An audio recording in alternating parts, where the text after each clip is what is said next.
চাওক ৰাজদীপ, আজি সেই শুভ মুহূৰ্তটো গধূলি অৰ্থাৎ সন্ধিয়া 6:30 আছে আৰু মুখ্যমন্ত্ৰী ডক্টৰ হিমন্ত বিশ্ব শৰ্মা ডাঙৰীয়াই নিজে ইয়াত আহি এই যিখন উৰণ সেতু, এই উৰণ সেতুখন ৰাইজৰ বাবে মুকলি কৰি দিব।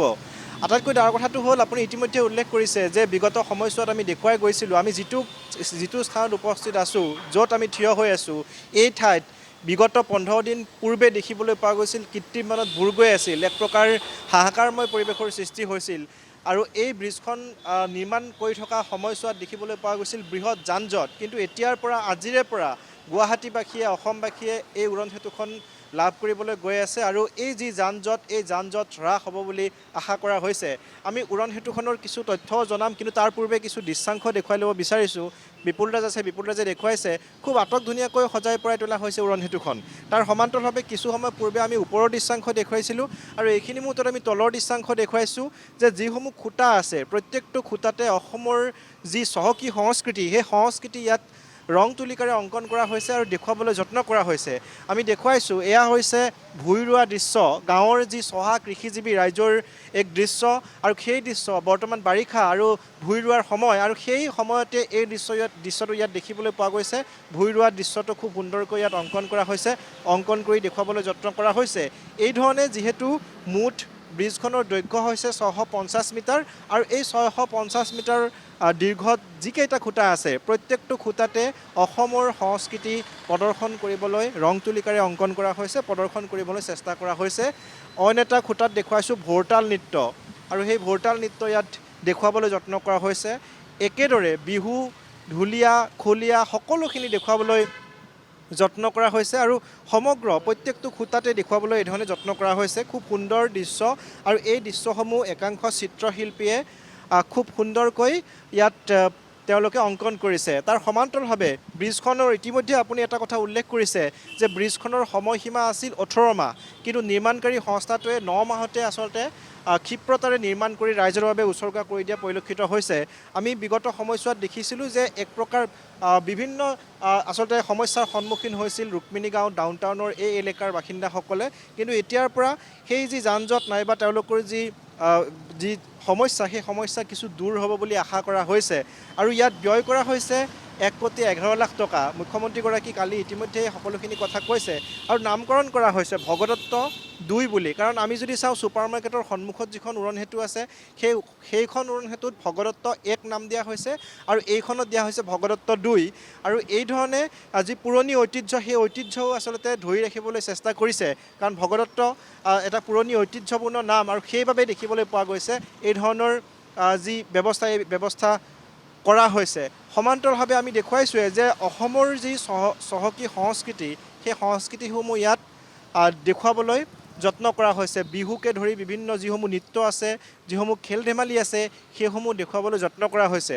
আৰু এইফালৰ পৰা অৰ্থাৎ খানাপাৰা দিশৰ পৰা যিসমূহ বাহন আহিব, সেই বাহনসমূহে ব্ৰিজৰ ওপৰেৰে বাওঁফালে যিহেতু 2 লেনযুক্ত আছে, বাওঁফালেৰে সোমাই ব্ৰিজৰ ওপৰেৰে ওলাই যাব পাৰিব।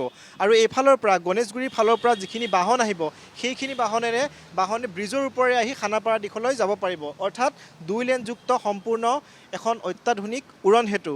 আমি যদি চাওঁ যে 650 কিলোমিটাৰ দৈৰ্ঘ্য, যদিও দৈৰ্ঘ্যটো কিছু কম, বিশেষকৈ যদি চোৱা হয় ৰুক্মিণী গাঁওবাসী নাইবা ইয়াৰ যি নাগৰিক সমাজ, তেওঁলোকে এটা মুখ্যমন্ত্ৰীৰ ওচৰত এটা অনুৰোধ জনাইছিল যে ব্ৰিজ এখন লাগে, ব্ৰিজখন হ'লে তেওঁলোকৰ যি যাতায়াতৰ ব্যৱস্থা বা তেওঁলোকৰ যি দুৰৱস্থা, সেই দুৰৱস্থা কিছু পৰিমাণে লাঘৱ হ'ব বুলি তেওঁলোকে ভাবিছিল, আৰু সেই অনুসৰি মুখ্যমন্ত্ৰীৰ ওচৰত তেওঁলোকে আবেদন কৰিছিল, আৰু সেই অনুসৰিয়ে মুখ্যমন্ত্ৰীৰ হস্তক্ষেপত বিগত 9 মাহৰ ভিতৰতে সম্পূৰ্ণ হৈ উঠিছে এই উৰণ সেতুখন। তাৰ সমান্তৰালভাৱে ইয়াত আমি ইতিমধ্যে কৈছোঁ যে যিসমূহ সংস্কৃতিসমূহ, সেই সংস্কৃতিসমূহ দেখুৱাবলৈ যত্ন কৰা হৈছে। সত্ৰীয়া নৃত্যকে ধৰি, ভোৰতাল নৃত্যকে ধৰি, বিহু নৃত্যকে ধৰি যিসমূহ গাঁৱলীয়া পৰিৱেশ, অৰ্থাৎ কঠীয়া নিয়া নৃত্য, যিটো কঠীয়া তুলি লৈ যোৱা হয় কান্ধত ভাৰ কৰি, আৰু সেই দৃশ্যটো ইয়াত দেখুৱাবলৈ যত্ন কৰা হৈছে। সচৰাচৰ কংক্ৰিটৰ গুৱাহাটী মহানগৰীত এই ধৰণৰ দৃশ্য যিহেতু দেখিবলৈ পোৱা নাযায়, গতিকে এইসমূহ দৃশ্য দেখুৱাবলৈ যত্ন কৰা হৈছে। গতিকে ক'ব লাগিব এক প্ৰকাৰ সমগ্ৰ যি উৰণ সেতু, এই উৰণ সেতুখন সম্পূৰ্ণ অত্যাধুনিকভাৱে নিৰ্মাণ কৰা হৈছে। ওপৰত আমি কিছু সময় পূৰ্বে দেখুৱাইছিলোঁ, ওপৰত সম্পূৰ্ণ অত্যাধুনিক আলোকসজ্জাৰে সজ্জিত কৰি তোলা হৈছে। নিশা হ'লেই সেই আলোকসজ্জাসমূহ দেখিবলৈ পোৱা যাব।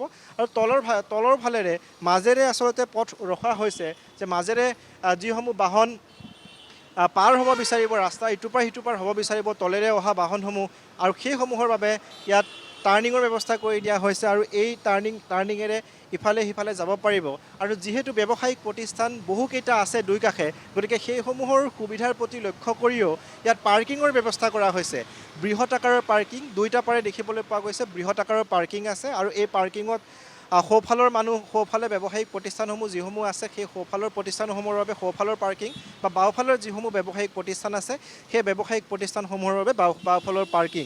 গতিকে সম্পূৰ্ণ কাৰো যাতে অসুবিধা নহয় তাৰ প্ৰতি লক্ষ্য কৰি সকলোখিনি ব্যৱস্থা কৰি দিয়া হৈছে। আৰু আমি ইতিমধ্যে কৈছোঁ যে 18 মাহ আছিলে সময়সীমা ব্ৰিজখন নিৰ্মাণ কৰি দিয়াৰ, কিন্তু 9 মাহতে ৰাইজৰ সুবিধাৰ প্ৰতি লক্ষ্য ৰাখি নিৰ্মাণকাৰী প্ৰতিষ্ঠানটোৱে কাম সম্পূৰ্ণ কৰিছে। আৰু আজিৰ দিনটোত সন্ধিয়া 6:30 মুখ্যমন্ত্ৰী ডক্টৰ হিমন্ত বিশ্ব শৰ্মা, গৃহ নগৰ উন্নয়ন বিভাগৰ মন্ত্ৰী জয়ন্ত মল্ল বৰুৱা, গুৱাহাটীৰ সাংসদ বিজুলী কলিতা মেধি, বিধায়ক অতুল বৰা সকলোৰে উপস্থিতিত আজি এই যিখন উৰণ সেতু, এই উৰণ সেতুখন ৰাইজৰ বাবে মুকলি কৰি দিয়া হ'ব। আৰু আজিৰে পৰা উৰণ সেতুখন ব্যৱহাৰ কৰি প্ৰতিগৰাকী পথচাৰী, প্ৰতিখন বাহন উৰণ সেতুৰ ওপৰেৰে যাবলৈ সক্ষম হ'ব। গতিকে বিগত সময়ছোৱাসমূহত যিসমূহ অসুবিধাৰ সন্মুখীন হৈছিল, বিশেষকৈ যান জঁট যথেষ্ট পৰিমাণে হৈছিল, আৰু বহুকেইটা দুৰ্ঘটনাও সংঘটিত হৈছিল, কাৰণ তলত যথেষ্ট পৰিমাণে পানী হয় উৰণ সেতুৰ তলত। আমি যে ৰুক্মিণী গাঁৱৰ দৃশ্যাংশ প্ৰতিদিনাই আমি দৰ্শকসকলক দেখুৱাই আহিছিলোঁ, যিকেইদিন বানপানী হয়, কৃত্ৰিম বান হয়, এক প্ৰকাৰ নাজল নাথল অৱস্থাৰ সৃষ্টি হয়, আৰু তাৰ সমান্তৰালভাৱে যান জঁটত ভুগিবলগীয়া হয়। কিন্তু এতিয়া যান জঁট কিছু লাঘৱ হ'ব, যান জঁট কমিব। আৰু যিসমূহ বাহন ইটো পাৰৰ পৰা সিটো পাৰ হ'ব, অৰ্থাৎ খানাপাৰাৰ দিশে যিসমূহ বাহন আহিব গণেশগুৰিৰ ফালৰ পৰা, পোনপটীয়াকৈ ব্ৰিজৰ ওপৰেৰে যাব পাৰিব, তলেৰে যাবলগীয়া নহয়। কেৱল তলেৰে যিসমূহ ব্যৱসায়িক প্ৰতিষ্ঠান আছে, বা তলত যিসমূহ লোকে বাস কৰে, ৰুক্মিণী গাঁও নাইবা ডাউনটাউন এলেকাত যিসমূহ লোকে বাস কৰে, তেওঁলোকৰ সুবিধাৰ্থে তলৰ সম্পূৰ্ণ যি দুই কাষৰ ছাৰ্ভিচ ৰোড আছে, এই ছাৰ্ভিচ ৰোড দুটা তেওঁলোকে ব্যৱহাৰ কৰিব পাৰিব। খুব সুন্দৰ ব্যৱস্থা কৰা হৈছে। নিশ্চয়কৈ ৰূপম, খুব সুন্দৰভাৱে ব্যৱস্থা কৰা হৈছে। আৰু এই উৰণ সেতুখন আজি বিয়লিৰ ভাগলৈ ৰাজ্যবাসীক উপহাৰ হিচাপে দিব মুখ্যমন্ত্ৰী ডক্টৰ হিমন্ত বিশ্ব শৰ্মাই। আপুনি গোটেই পৰিৱেশটো দেখুওৱাৰ বাবে ধন্যবাদ জ্ঞাপন কৰিছোঁ।